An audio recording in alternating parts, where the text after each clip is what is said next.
दुनिया महात्मा बुद्ध को जानती है। महात्मा बुद्ध की मुस्कुराहट उनकी मूर्तियों पर नज़र आती है।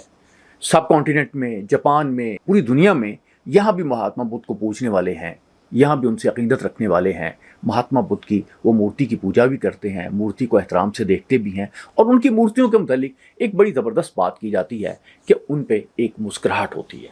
तो बुद्धा की मुस्कुराहट जो है ये बरसगीर की तारीख़ में ये एक क्लासिकल एग्जाम्पल बन चुकी है। मगर 18 मई 1974 को दुनिया में एक बहुत बड़ा वाक़या पेश आया। इस रोज़ इंडिया ने एटमी बम का तजर्बा किया और एटम बम चला के दुनिया को ये पैगाम दिया कि हमारे पास वही ताकत है जिस ताकत के ज़रिए अमेरिका ने हिरोशिमा और नागासाकी पे तबाही लाई थी।